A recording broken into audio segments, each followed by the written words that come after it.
Good afternoon. My name is Dr. Tom Rivera. I'm the Associate Dean for Undergraduate Studies, Emeritus. Emeritus means that I've been retired for a couple of years now. And today is November the 4th, 2013. And it's about 9:45 p.m. and we're at the Fowle Library at Cal State San Bernardino. And our guest this afternoon that will tell us a little bit about Colton history is Mr. Adams Ornelas. And Adam, thank you very much for being with us this afternoon. I'm delighted that you're here because you are our guinea pig. Today we're starting our oral history of South Colton.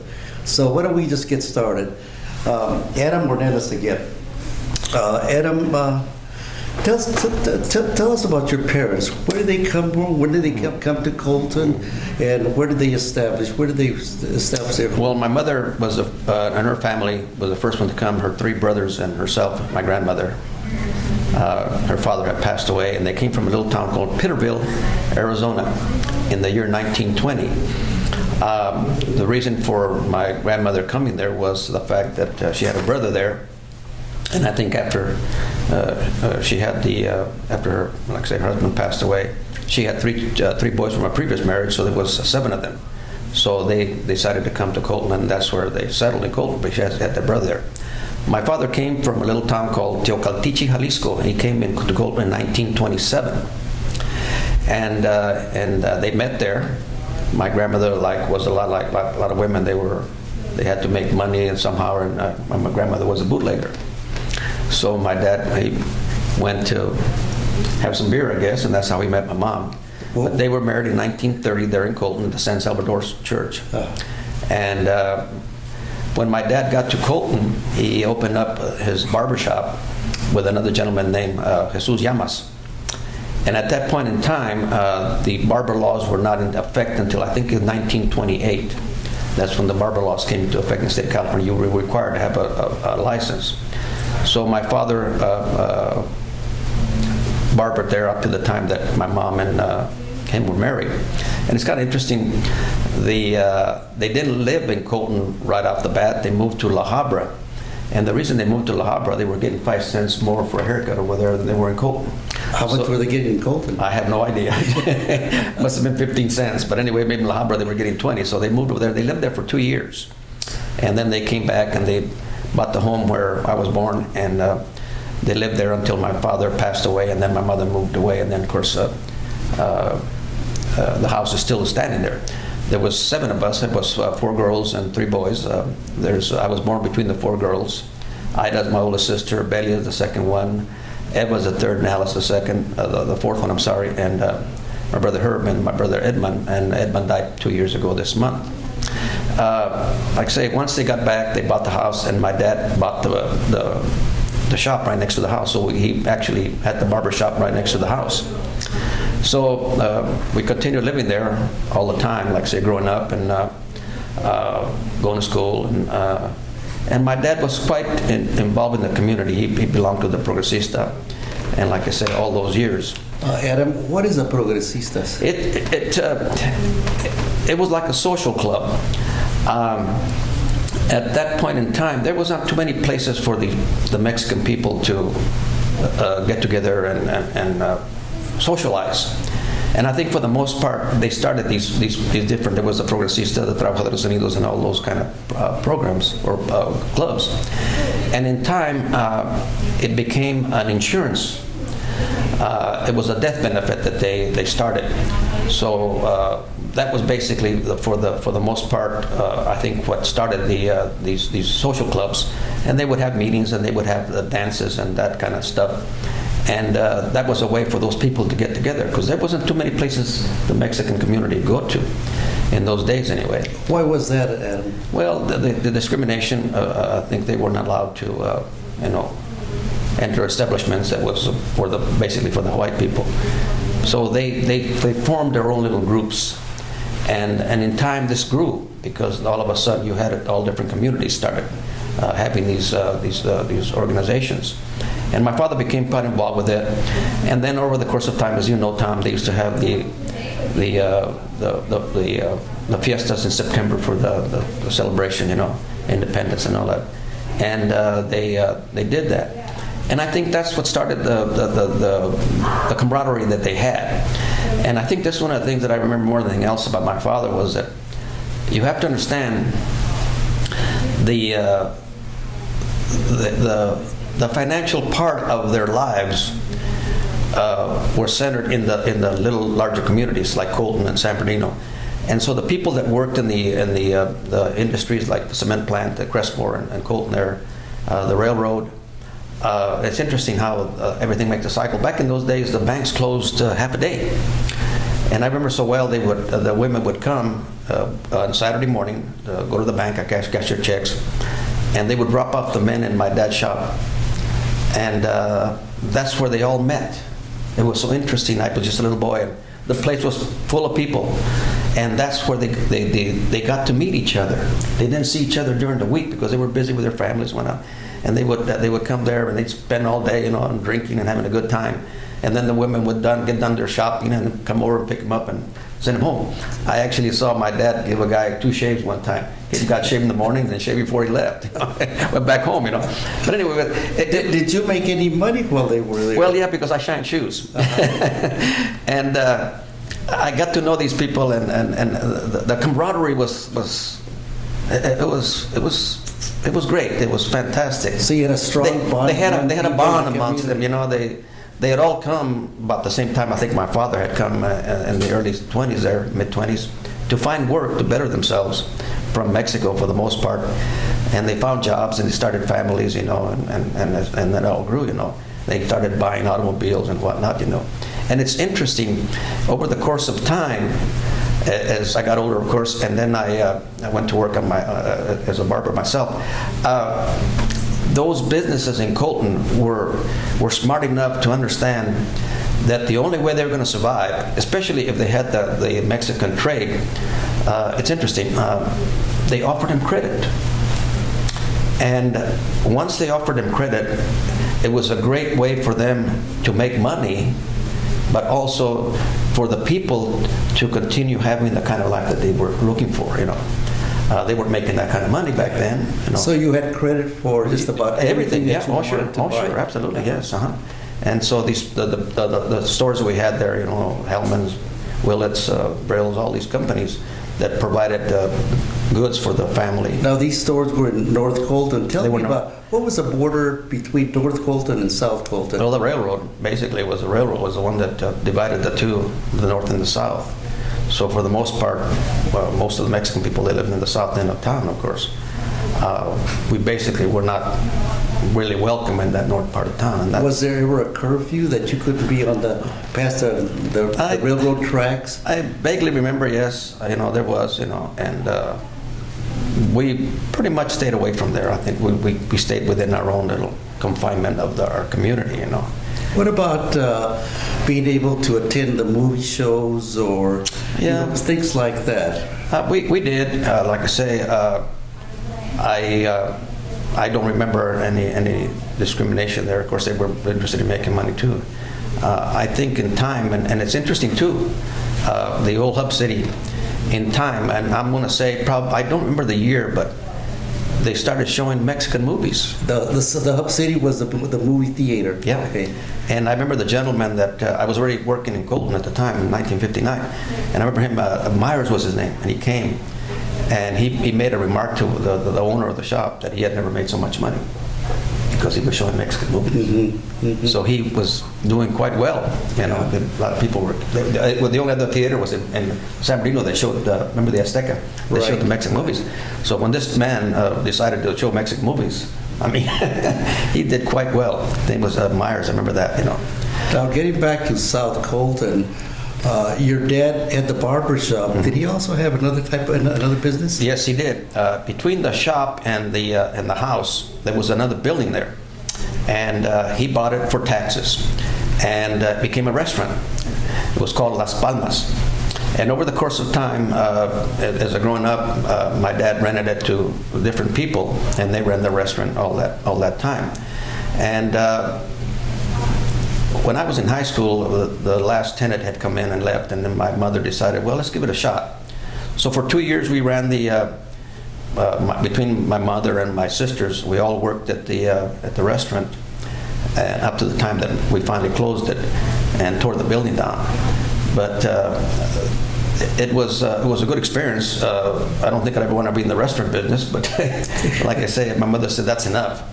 So my dad tore the building down. So there's actually a parking lot to this day between a big driveway between the house and my dad's shop.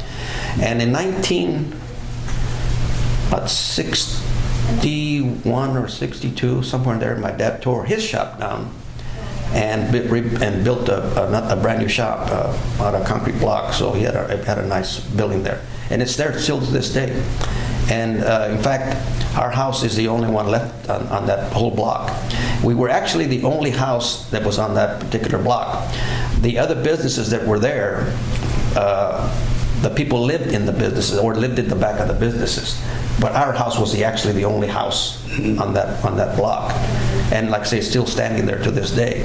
Everything has been torn down except for our home and my dad's shop. And it belonged to my youngest brother. Now it belongs to his widow now. You know, you were born and raised on 7th Street. Mm-hmm. And I've heard that 7th Street was referred to as the Broadway of South Colton. What was it called, the Broadway of South Colton? Well, for the most part, it was all of the businesses, for the most part, were on 7th Street. Across the street was the Cocktail Lounge de Sombrero, of course, which was the big entertainment part of the South Park Colton. And who owned the Sombrero? A fellow by the name of Milton Noriega owned it. But it was run by a gentleman by the name of George Lum. And he had it for a long, long time, up to the time that he finally left it.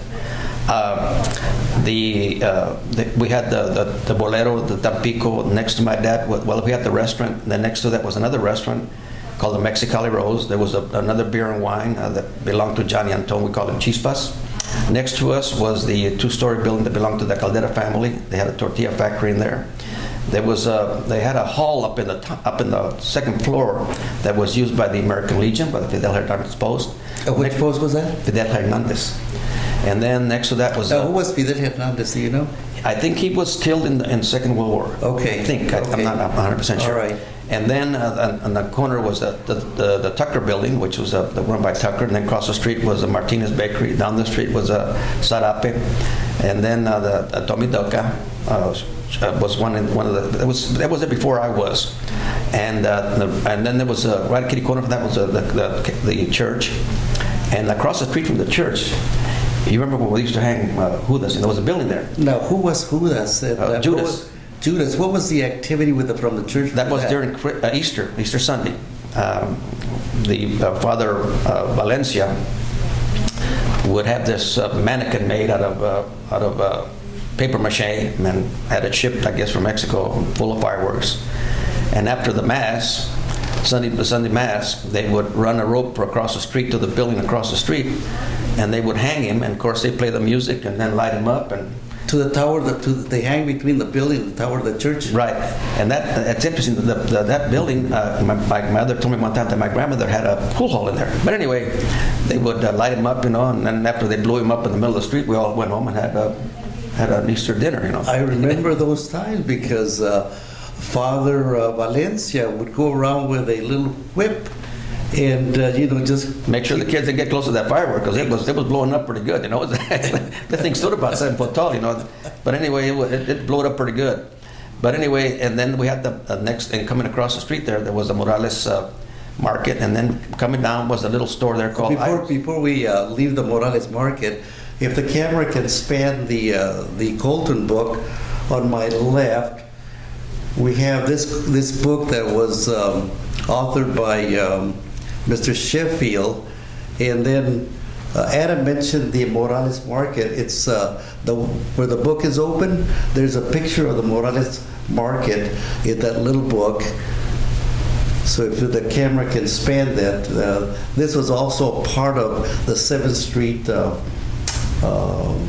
Broadway of Colton. Mm-hmm. Yes, like I said, then we came down, and then of course it was Iris, and the name of the building was Iris, and it was a Bermudez family that owned that. What happened to Pumpy?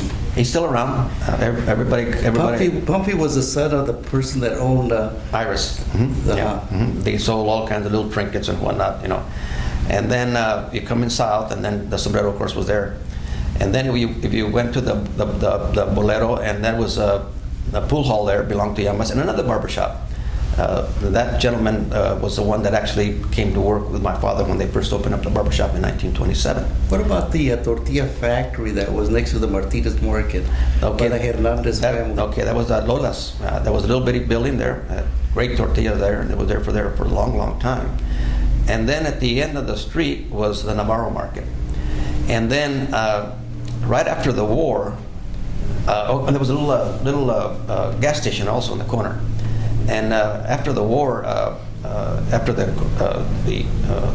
Korean War, I think it was Korean. No, I'm sorry, the Second World War. Nacho Cabrera came and opened up his barbershop.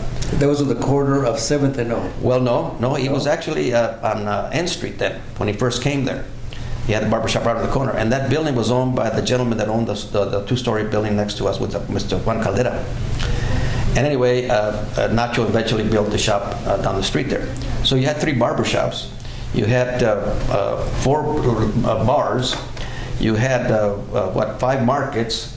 So you had all the businesses were concentrated in a 3-block section. So that's where the happenings were. That's what everything was happening. And then of course you had the church. Uh-huh. So you want to confess your sins. That's what you went. But anyway, it was so the traffic was growing up. I remember Sundays was such a big day. People going to the stores and and going to church and all this. It was interesting how it was the center of our little community. It was the center. There's no question that.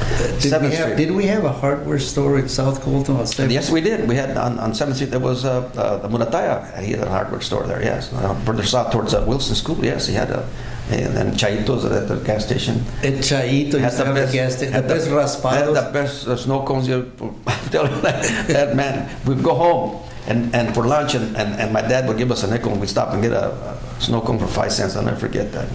What a great gentleman that was. And then across La Cadena or 8th Street, we had the 76 gas station. That's right. And that was owned by Tom Velasquez. Tom Velasquez, And then if you came back north again, and that's when my Uncle Charlie had his towing business. That building that was there was a garage there, and he had a man working for him in his garage, and then he had the towing business.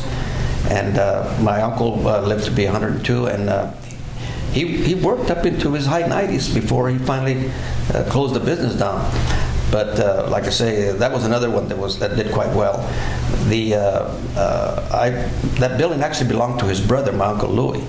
And he rented from his brother, and then he lived in the back there. But he started the toy business, and in time they started the wrecking yard. So they had a wrecking yard down there too, So like I say, but for the most part, everything was along 7th Street. Everything was. And then we missed the grocery store, Stevan's. Yeah. Stevan and he was on the west end of West N Street, way at the corner of N and. No, I'm sorry, it was O Street, isn't it? O Street, right. and 6th Street, O and 6, next to the railroad tracks. And he was a very popular gentleman, very nice gentleman. I remember him and his wife, yes. Did you ever hear about, there was a theater, there was, couldn't cross the railroad tracks to North Colton to go to the theater. Yes. Did you ever hear about a theater called Tivoli? Tivoli? It was on the corner of 7th and O Street, across the street from Stevan's Market.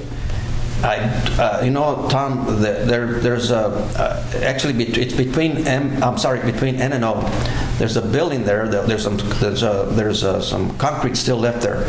And my mother told me one time that was a movie theater. It's on the north side. It's on the east side of the street, and it's still there. The concrete foundation is still. But my mother mentioned to me that at one time that was a theater, way back in the 20s. But I don't know what year it burned or what happened. But. She told me that. I remember my mom telling me that. So there was a theater. Yes, there was a theater. Yes. You mentioned the 20s, and you mentioned Juan Caldera that owned the building where the Tortilla Factory was that, yes. Yeah, the Veterans the Club there. organization was. I also heard that Juan Caldera had a store, and he was a butcher. I'm sorry, let me go back. Okay. It wasn't Juan, it was Cristobal. Okay. Juan was his brother. Okay. Juan was the one that built the swimming pool down there. Now, why did Juan, he built the swimming pools, I hear, in the 20s. Yes. And that was because we could not utilize or use any of the services north of the railroad tracks. So he built a swimming pool for the community. That's correct, yeah. He also built a baseball diamond for the community. Yes. And what else did he have there? I hear that he had a bull ring there in that area. Yeah, that's what I heard, Yeah. yes. Yeah. But I'm sorry, Cristobal, that was actually, they were brothers, but they're the ones that had like I said, they had this 2-story building, and there was a tortilla factory. They lived upstairs. Uh-huh. And like I say, one was the other brother, and he's the one that had that built the swimming pool down in South. And there's pictures of it. I'm sure you have those. Uh-huh. But he built that and like I say, had the diamond and everything there on Congress. Right, right. Congress and Fifth Street. There you go. Congress and Fifth Street. Yes, uh-huh. Yeah, quite a guy. Yeah. And I got to meet him. I was quite young, but I remember him very well, the gentleman. And like I said, well, Cristobal lived next door to us. And they had a large family. There was, I think, 7 girls and the 1 boy. And his mom and dad lived in the building. And like I said, they lived upstairs, and they had the tortilla factory downstairs. They had kind of a little. They sold sundries, ice cream, that kind of stuff, milk and all that kind of stuff. But the main thing was a tortilla factory. And also, we talked about 7th Street. What about 8th Street? Because 8th Street was also the freeway or the highway. That's correct. From Riverside to San Bernardino. That's right. Yeah. And we had lots of businesses in that area also. Yeah. Your uncle, Cervantes Market Right, on the corner of M and 8th. There was another market across the street. The building's still there. I don't remember the people that lived there or the name of but that whole building was a market too. You remember that? See, There was a market across the street from the Cervantes Market. There was a gas station next to that also. Remember that? Yes. Where that tortilla factory's at now? Yes. And then Henry Portillo. Henry had the gas station. And I worked for Henry for 4 years, 58 to 62, and that paid for my college education. Yeah, and that was a little right on the corner. There was a little business there. I don't remember what it was now. And then, of course, and across the street was a little building. That's where the beer and wine L's? Well, no. Well, I'm sorry. That's right. Across the street was Al. There was another liquor store there. Yeah, that's right.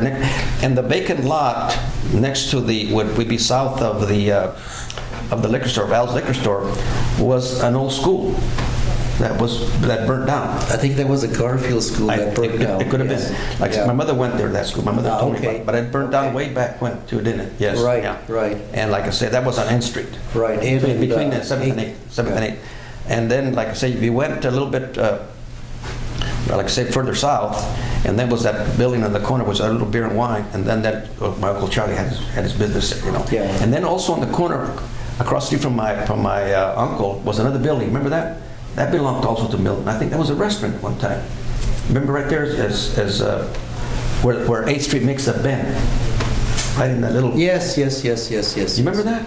Faintly, but yeah, I do remember. There was a building there. And then It had a behind kind of there was a trailer park. Yeah, you go. Yes, Right. yes, Right. yes. Right. Yeah. Getting back to the old school that burnt on 8th and N Street, after that school burned, remember they used to use that for the Fiestas Patrias celebrations? The only thing left was the handball court. The handball course, and they had a lot of activities in the handball court. But that's right. They would build the stage there, and then they'd have little booths, and they would sell food and all that sort of stuff, and they would do that. Another thing that I remember real well was that when the American Legion was still active, every Christmas they would go around and I think the guy that didn't get drunk that night was Santa Claus. But anyway, they dress a guy up as Santa Claus, and he'd go around town, but they drive him around town, and then they get together in that big vacant field and hand out candy. You remember that? Yes.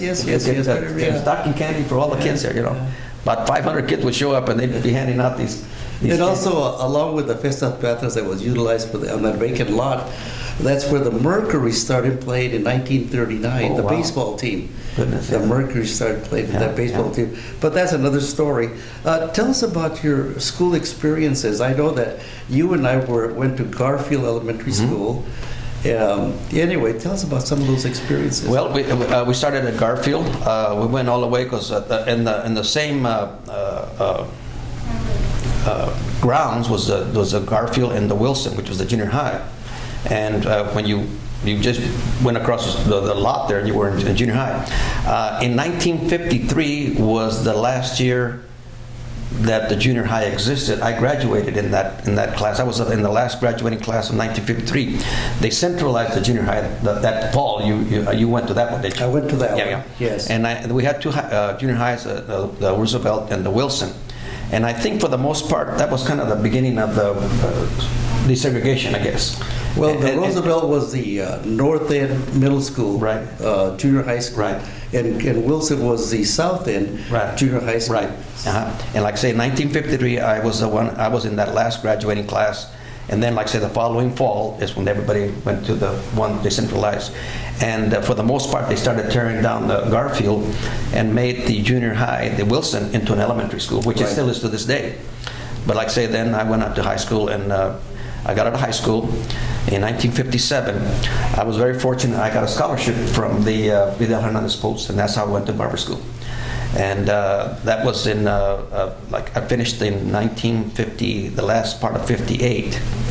And then 1959 is when I actually started working. And there again... Before we leave Garfield Elementary School, I remember you as a fifth grader. Mr. Hosea was your teacher. Mm-hmm. And you guys had a tremendous square dancing That's correct, group. yeah. And you guys, tell us a little bit about that. Well, he was quite a square dancer himself, and so he got us interested. We're kids, so anyway, we had two squares, and Gloria Castillo was my partner, and we were kind of we became the novelty act, okay, if you want to put it that way. So he would take us to all these venues where they had square dancing, and during the intermission, we danced. And we went all over. We danced, you name it, we danced. And of course, it was great for us because we got to eat afterwards. They gave us, cookies and cakes and all that good stuff. And we did that for that whole year. And we traveled. He took us everywhere, wherever they wanted. And like I say, you can imagine what it must have been like for those people looking at these kids. Where these Mexican kids learn how to square dance? But we did, and we had two squares. And I have a picture of that. I still have a picture of that of us when we were square dancing. And like I say, that was a lot of fun in those times. Do you still keep in touch with many of the kids that you went to school with? Yes, I do. Yes, I do. I'm very fortunate that we've had such a good camaraderie all those years. That I do. In fact, I just saw Gloria not too long ago at the Wilson. She's always been even my wife gives me, "There's your partner. There's your partner." So we've stayed. We see each other. We acknowledge each other very well. Yeah. Any other experiences that you remember? One of the highlights while you were going to Garfield and Wilson Elementary School? No, not really. Walking across the bridge and going to catechism classes. The nuns would wait us at the end of the bridge and take us to catechism classes. And nothing really special. I had some good teachers. Like I say... What's your most memorable teacher? Stocks, the principal. Of Wilson Junior High School. Remember Stocks? Remember that? I do remember William Stocks. Yeah. Yeah. He was and What also... was he, also why did he create an impression on you? He did something that I guess today would not. Well, I know it back then. Anyway, at that point in time, do you remember the Percival Ballpark? Yes.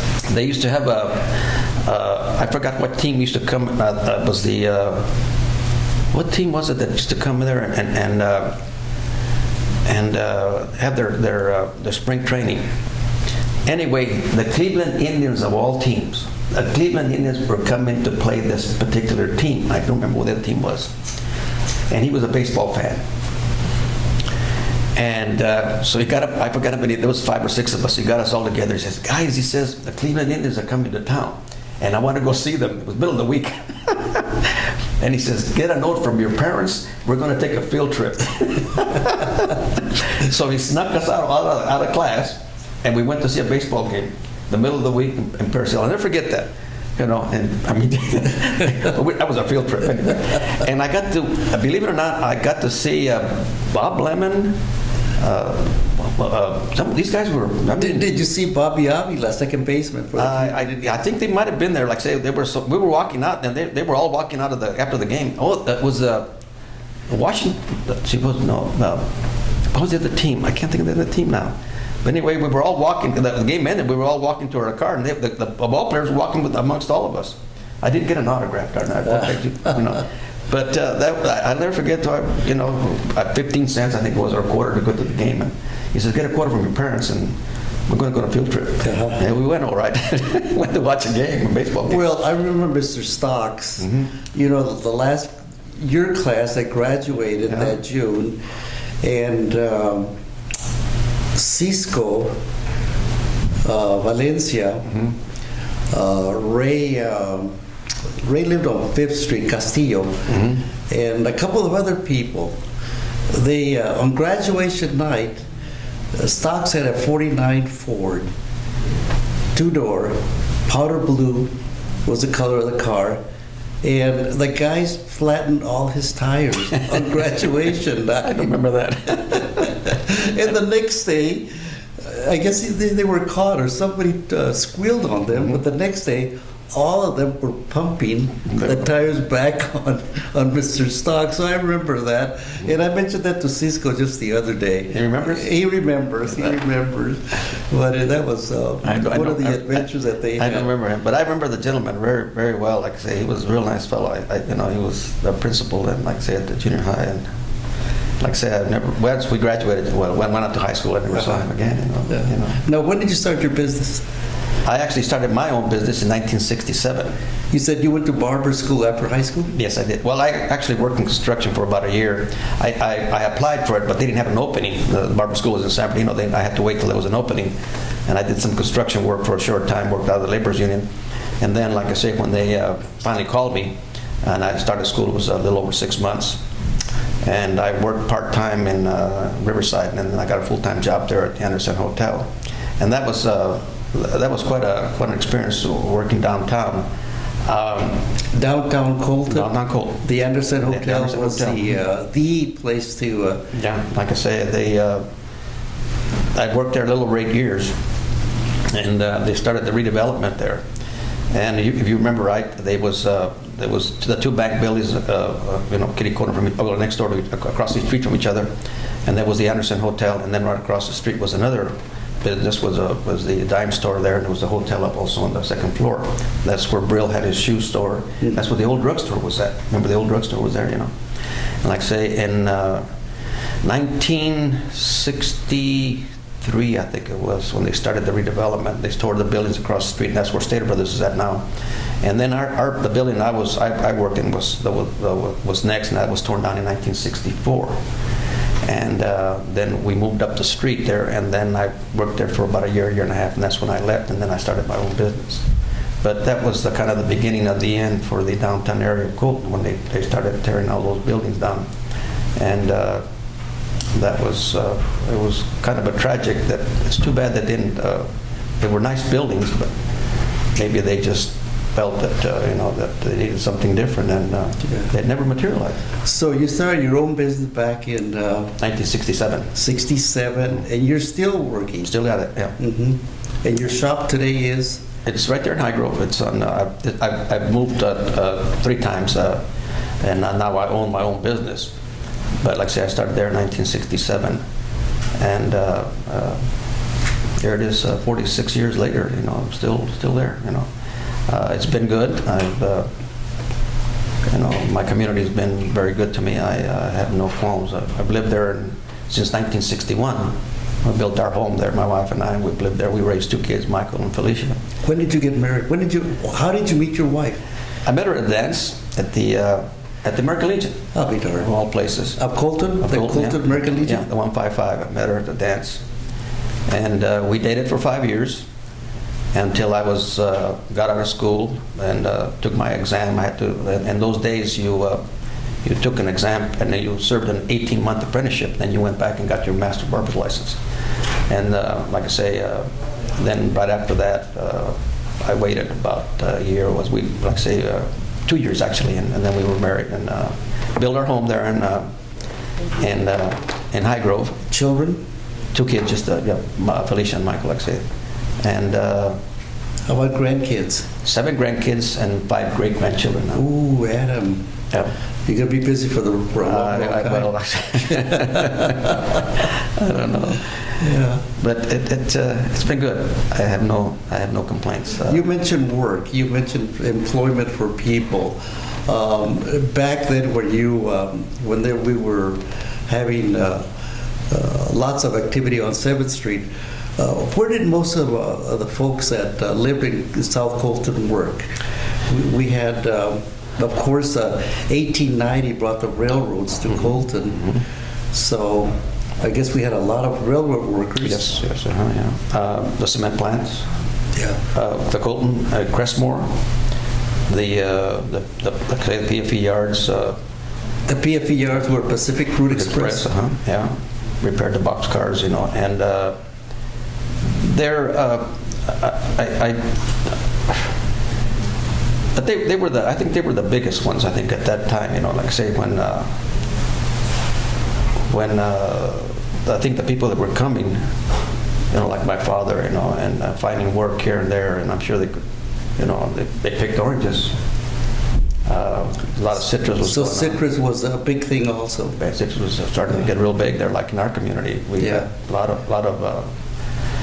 of oranges were being planted at that time. Because I do remember picking oranges when I was an 8th grader. Yeah. And then you mentioned 7th Street and all the way to where the church is located. And around the corner lived El Gordo, Evaristo Castillo. Yes. And he was one of the contractors that would hire many of the folks in South Colton to pick oranges. That's right. Pick them up at, 5 o'clock in the morning? Yeah. And they would take them to Redlands, Rialto, Colton, Riverside, and people would earn their living by picking oranges. That's right. The interesting, my father-in-law came to High Grove in 1908. He was 4 years old, and growing up there with his brother, and then the 2 sisters were born there in High Grove. And anyway, he picked oranges for 3 cents a box. 3 pennies a box? 3 pennies. He told me, you picked $100, you made $3 in one day. And he said, I said, but that's the way it was. There wasn't any work for them. He was a very interesting gentleman. His father made sure that they got an education. So he bought him a Model T car, him and his brother, and they graduated from Poly High School in 1924. It was very difficult. Riverside was probably, you want to say worse than Colton? It was. It was. As far as discrimination, segregation. Yeah. Like I say, it's in fact, maybe I shouldn't even bring this up because, like I said, there was an article in this morning's paper about the Japanese family the first Japanese family that moved next door or moved to Riverside, and the discrimination that there was a law that immigrants couldn't buy property. So the gentleman, the Japanese gentleman, he had children here, and they bought the property. And it's interesting that the article that the lady that lived next door to them didn't want them there. And in time, they became good friends, But they died now. Their grandchildren own the house, and they're going to make a museum out of it. So it shows you how things were. And like I said, we couldn't live up in the north end of town. Right. The war changed all of that. How did that? I think the fact that these not so much the Second World War, in my opinion, anyway. I think it was the Korean War. The GI Bill became readily available to these guys, and they started working, going to school, college, and getting better jobs. And I think that was the beginning of the movement to the north end of town. in my opinion, anyway, maybe I'm wrong, but I think that started the whole thing. These guys realized, hey, you know, I'm entitled to something better than I paid my dues. I paid my dues. I paid my dues. And they weren't going to live in those old houses their parents lived in. So I think that was the beginning. That's just that's in my opinion. Like I said, I think that was good. In that movement, was there also a movement afoot to run for offices? Oh, absolutely. Oh, sure. Oh, yeah. Oh, sure. Yeah. They were more politically involved. But like I say, that started the whole thing, like I say, and now you've seen tremendous. It's like you didn't dare a white girl, you didn't date a white girl in high school. It just didn't happen. That was taboo. That just didn't happen. Just like, you know, I'm sure that the white boys wanted to date some of the Mexican girls, but it didn't happen. It just, you know, was just something that. So you would stay on your side of the fence, and we would stay on our side of the fence. Right, yeah. And look at it now. And that's the way it was. Look at it now. It's interesting because I've got 4 sisters and I got 3 white brother-in-laws. My daughter married a white boy. So things have changed, which is good. Quite a bit. Nothing wrong with it. I mean, you know. Yeah. You know that. But again, we're talking about change. Yes. You know, we're talking about different times. Yes. And different moods of the country, different politics, and again the 60s where we have the civil rights movement, and that affected all of us. Yes, I'm sure. But you said the Korean War was the impetus for. I think so. For integrating the community. I think so. In my opinion, I think that's what it was. You know, like I say, even after World War II, it was not good. I don't think it was that good. Like I say, I was a little boy when the war ended, of course. Yeah, you were what, 6 or 7? Yeah, something like that. You know, but I don't remember too much about it.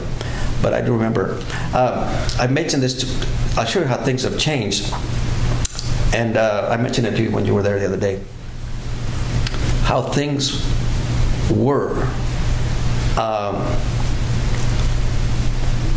And it's hard to believe that this transpired, because I mentioned it many times to even my customers, and they look at me like, that's not possible, but it was. If you had long hair, let's say, you know, maybe like mine, and the police would see you, they'd bring him into the shop and stand right in front of the chair with a hand on their gun and tell my dad, give him a haircut. Huh? And if you shaved your head off, they'd arrest you. You think you were a criminal of some sort. And it's hard to believe. It's hard to believe. I was a little boy, but I remember. Can't tell you how many times a police officer would grab a guy, bring him in the shop, sit him down, and stand there with a hand on his gun. Give him a haircut. But that's the way it was. It's hard to believe that people did things like that. And I don't know whether it was their fear of what. I mean, just because you wore your hair a little bit long. Yeah. It doesn't make any sense. But I remember. And I think back, and what could my dad do? He did what the officer told him to do. Of course. You know? Of course. And that guy never said a peep. Yeah. Can you imagine doing that now? I don't think so. I don't think that would fly. I don't think that would fly. Yeah. That would fly nowadays, Yeah. but that happened, and a lot of people don't understand. Things have changed so much that, you know, to think back that, you know, they treated you like that. Yeah. Like you were less than what, you know. You didn't have any rights. You didn't. You did not have any rights. And it's so wrong. You mentioned intermarriages, and you mentioned people coming together and making some changes in our society. You know, in the old days, living in Colton, how was it living in Colton? Because I remember being a safe place. I remember going to school, running to school. I remember playing late at night. I remember playing in the park with no problems.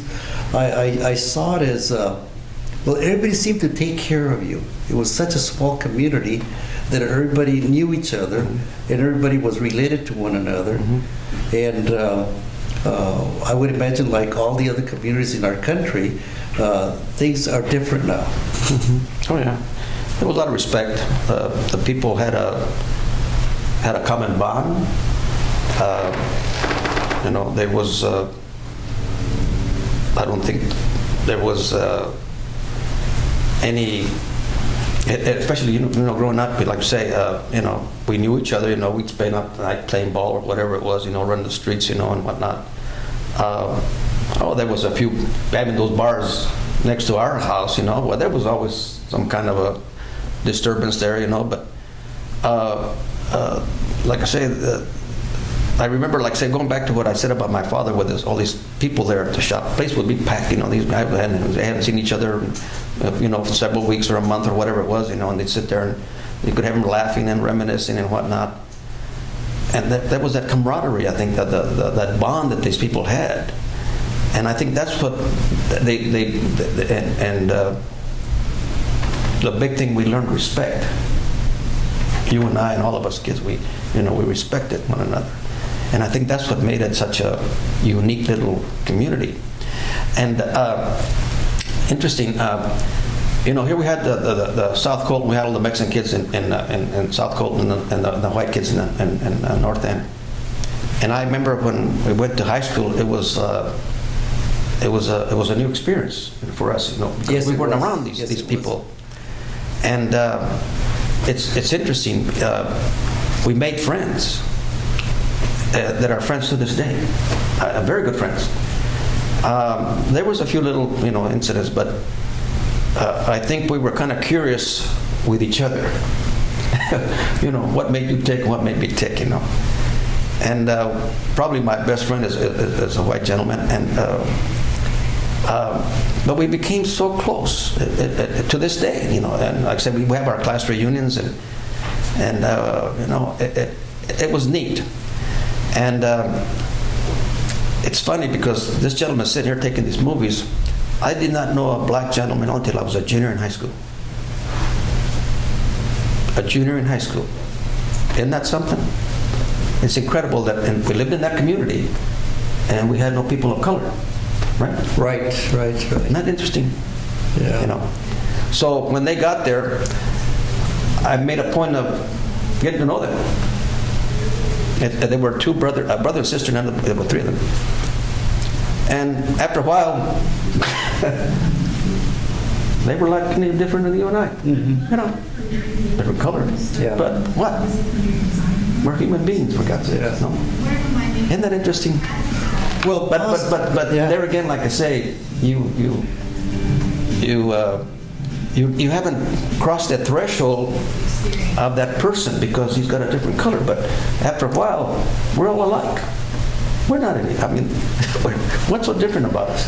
Well, possibly one of the advantages or disadvantages of growing in a segregated community was that you would develop that spirit of esprit de corps, strong bonding, and a strong of protecting your family and your community. Mm-hmm. And perhaps that was good, or was it bad? But I don't know. But maybe that worked in our favor because of the segregation that was there. And then also possibly because we were not receiving the same facilities that the north part of Colton was receiving in terms of street repairs and street lights and that sort of thing. Right. That sort of thing. Because I don't know. But that's what I feel. It's interesting, Tom, that I talk about it this to my customers all the time. We talk about this, and the way it was, things have changed, but there's always going to be that separation. There's something about people that I don't know. We have all these mixtures of people, which I think is fantastic to me. I think that's great. I have nothing against it. But for some reason, there's always that there's certain people that they just don't get it, and you'll always have that. You and I are getting old. We've seen it, But it's always going to be there. It's never going to end. You know, what's so hard with getting along with people? What's so hard? I don't have to love you, but I can get along with you, right? I get along with this gentleman, I get along with him. You know, what's so wrong? What's so hard? It's not hard. You know, I can have this gentleman meet my family, you know, and hey, you know. Yeah. But why? It never ends, does it? It never ends. Yeah. But we've made progress. A lot. You know, and I'm not that way. Yeah. You know, you're not that way. Yeah. You know, we get along with everybody, right? Yeah. I have to. It's not my business, you know. But it's interesting that what we've been through, you and I, you know, in our short lifetime, you know, and we didn't see what our parents saw. True. We didn't see. True. We didn't see what this gentleman's parents saw, his grandparents saw. Yeah. You know, but it's better. It's going to get better. But it's always that little line. Yeah. And I think about it, and I've talked with all these people that I meet in my business and all the years that I've been in this business, and it's so sad. It's so sad that there's always that segment of society that doesn't want to change. Right. You know? But we changed it. You and I worked to change this, you know, to make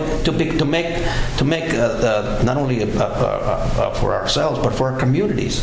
Well, you know, that's why I was so intrigued about your father.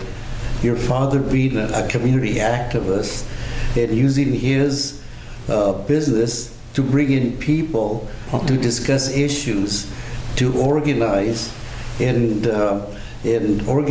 develop programs that would address the issues that were at hand at that time. Yes. And for example, you mentioned Los Progresistas, which was a program to people getting together and providing assistance, not only medical assistance, but also assistance for scholarships and assistance for people that couldn't bury their families. And then you mentioned Los Trabajadores Unidos, who your dad was also very active in that area, and many of the employees of the cement plant, that was one of the biggest employers in the area. They formed they formed a strike against the cement plant because they were not getting as much salary paid as the white persons were. So they went on strike for a couple of months, and they won that strike. Yeah. So again, this is why, like you said, Adam, parents, your mom and dad were just tough, and our grandparents were just tough to go through those experiences that were just kind of uncivilized experiences. I'm going to tell you a story. And this was told to me by a gentleman that worked at a cement plant. And it's the story is such that it tells you how they felt about these people, how they treated them, how they treated them. I was about maybe 18 years old, and he was a friend of my father's. And he had come to the shop that particular morning, and I was in there for some reason or other. And he had retired from the cement plant. And so I'm going to tell you a story that happened to me many years ago. And there again, like I said, it shows you how they treated these people. He was a miner. He was a miner in the deep part of the cement plant down in one of the shafts, I guess. And they used to wear these. They didn't have the aluminum hats at that point in time, the safety hats. They had a hat that was made out of like a fiberboard, okay. And he would tell me sometimes they'd be in these pits, and a little rock would fall, and it'd go right through the helmet. And he says you'd feel a little blood, you know, when they take your head, you know. And he says he would tell me you feel the blood, you know. So they were always aware of an avalanche. And anyway, this particular day, him and another fellow were working in this pit way down, I guess, really deep, and they were very concerned about a landslide. You know, they knew it was very dangerous. So anyway, he says, we were working down there, he says, and I wish I could remember that man's name too. But anyway, they were working down there, and they heard this rumble. And they knew.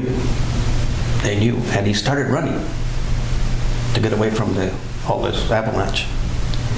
And a rock hit him and knocked him out. And he says he's not sure how long he was there. But he says all of a sudden, he says he felt something hitting his face. And he put his hand to his face, and it was blood. And he couldn't understand where the blood was coming from. And he looked over there, and there was his friend. A rock had decapitated him. And his heart was still beating. And it was throwing the blood on his face. And that's what woke him up.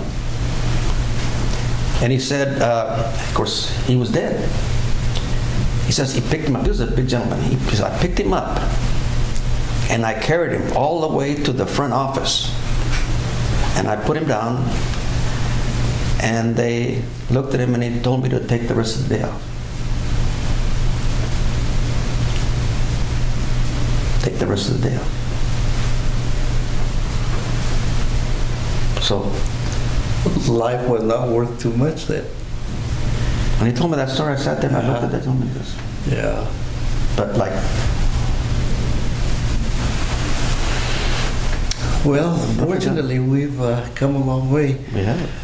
Adam, is there anything that I missed or that you kind of thought about during our conversation that you would like to bring up? No, I think like say the people that my father got to know and I got to know as a little boy, and as I grew up, my father died in 1970. He was just short of 68 years old. And like I say, He was young. He was fairly young, yeah. Like I say, and when like I say, growing up there and meeting the people that and he was so he loved his friends. My father loved his friends. When I know when one of them would pass away, my mother, he did the eulogy for the Progresista, and he became very good at it. And I don't know why, but every time somebody died, one of his friends died, he took me. I have been to funerals all my life. I swear to you, I've been to funerals all my life. When one of them would pass away, he would haul me up with him. And it was interesting. After the priest would do the service, he would get all his members around, all the members of the Progresista around the grave site, and he would recite this. They have this. It's one of the most beautiful things I've ever heard in my life. It'll bring tears to your eyes when it was a eulogy that he was reading. And whoever wrote this thing, this man wrote it from his heart. It's in Spanish, of course, and even if you didn't understand it, it'd bring tears to your eyes. And my dad was good at it. He got to the point where he could really recite this thing. And when he passed away, I went to the mortuary to make the arrangement for my father. The first thing the guy says to me, "Who's going to do the reading, Adam?" And I says, "I don't know." He says, "Your father did it so well." I says, "I don't know." But anyway, he was quite a guy. I have some incredible fond memories of my father. Mm-hmm. But it was great. It was a great time. Did he ever think of, because most immigrants, when they come to this country, they always have that yearning to return home. Did he ever? Oh, no. He became a citizen in 1948. Uh-huh. He carried that flag on his heart. He had flags all over the shop. Oh, no. And he never missed an election. He never missed an election. My father was a true patriot, believe me. In 1948, he learned to speak English, of course, and he studied the Constitution and all that stuff. But in 1948, he became a citizen. It was one of the proudest days of his life. No, he never intended on going back, believe me. Uh-huh. He went to visit, but no. So he came here and he became a citizen and remained a citizen. Yeah, well, like I say, but he was a flag waver, let me tell you that. I used to get a bang out of him. He'd call me on election night especially, or election day. And he would call me up and he says, "Did you go to vote?" I said, "No, Dad." I said, "As soon as I get out of work, I'm going to go vote." He says, "Okay, don't forget, you go over there and vote." And but he was a flag waver. I thought about this during the war. Remember the blackouts, Jimmy? Yes. Remember the blackouts? Yes. Well, he tried to join the service, but he had 4 kids, and he didn't speak English then, so they weren't about to take him. He joined the civil defense, and he was one of those guys that would send us over to Grandma and had blackouts. But and he carried that. I think the day that he died, I think he had his 4F card in his wallet.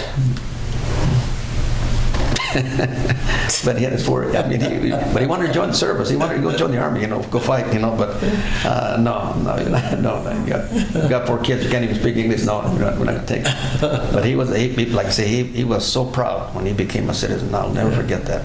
He was very, very proud of it. Yeah, but he was a flag waver.